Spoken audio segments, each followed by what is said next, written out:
मंत्रिमंडल ने आज एक महत्वपूर्ण निर्णय लिया है।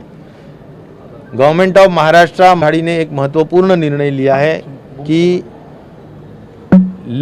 जो टीकाकरण होने वाला है वो टीकाकरण महाराष्ट्र में 18 से 44 साल के उम्र के लोगों के लिए मुफ्त करने का है। यह महत्वपूर्ण निर्णय लिया गया है, जिसमें 6,500 करोड़ रुपया खर्चा आने वाला है। उसको मान्यता आज राज्य सरकार के कैबिनेट ने दी है और करीबन 5 करोड़ 71 लाख फैमिलीज इसमें इन्वॉल्व है। फैमिलीज नहीं, लोग इन्वॉल्व है और इनको हर एक को 2 डोसेस अगर देना है तो करीबन 12 करोड़ डोसेस खरीदी करना पड़ेगी।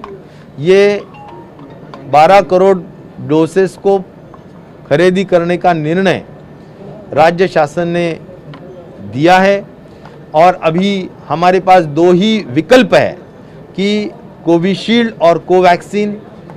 हम दोनों को भी लेटर दिए हैं, एक्सप्रेशन ऑफ इंटरेस्ट दिए हैं।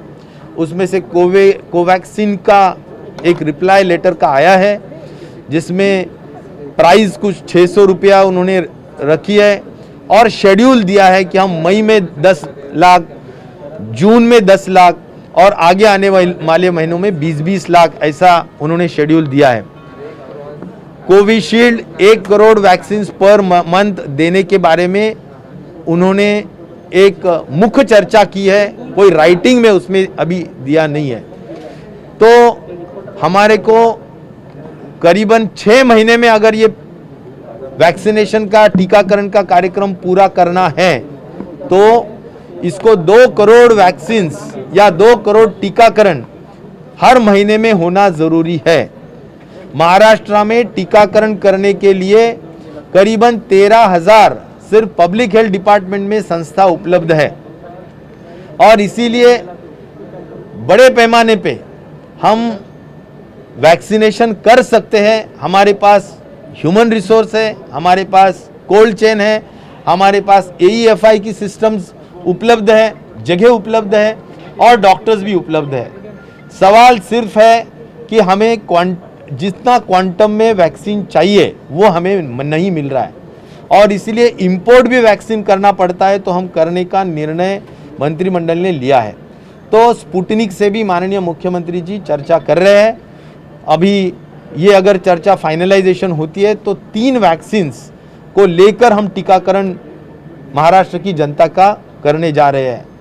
मैं इतना ही कहना चाहूँगा कि जिस तरह हम वैक्सीनेशन का प्रोग्राम आगे करेंगे तो हर सेंटर में भीड़ न हो, इनडिसिप्लिन न हो, सब अनुशासन से काम हो और किसी को भी मानसिक यानी कोई तकलीफ न हो।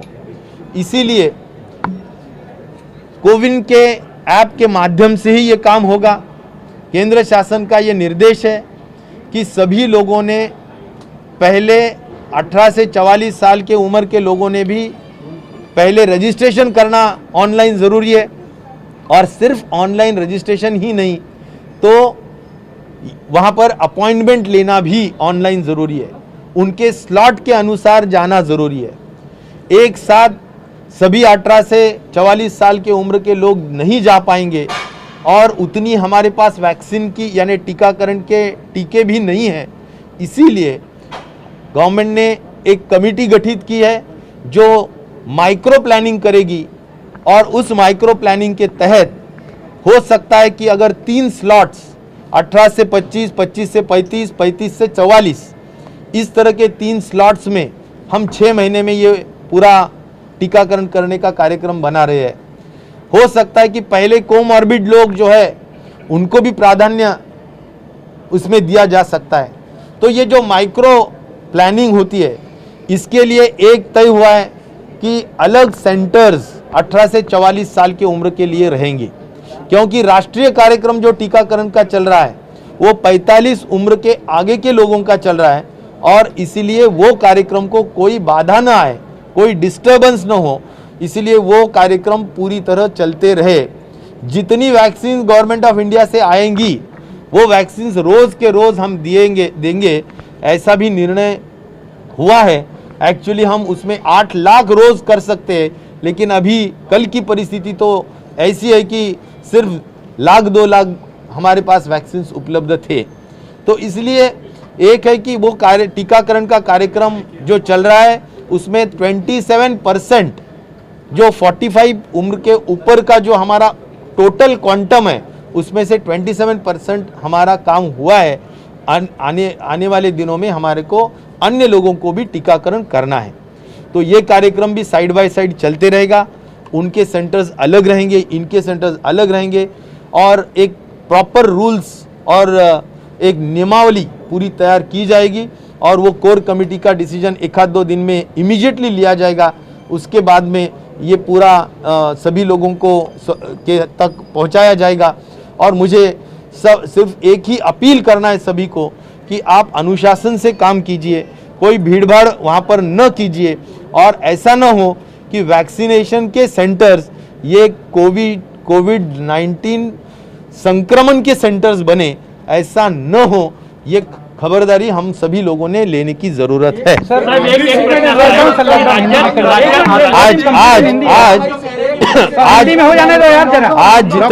आज जो 30 अप्रैल तक का हमारा जो लॉकडाउन है, जिस तरह से आज भी संख्या है 60,000 एंड प्लस, तो जरूर थोड़ी स्टेबिलिटी आई है।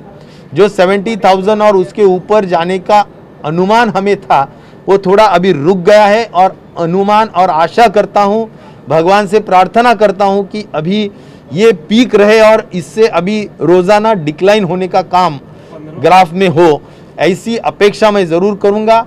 लेकिन एक जरूर है कि 30 अप्रैल तक का जो लॉकडाउन था उसको सभी मंत्रिमंडल के सदस्य ने एक आवाज में कहा है कि उसको एक्सटेंड करना चाहिए।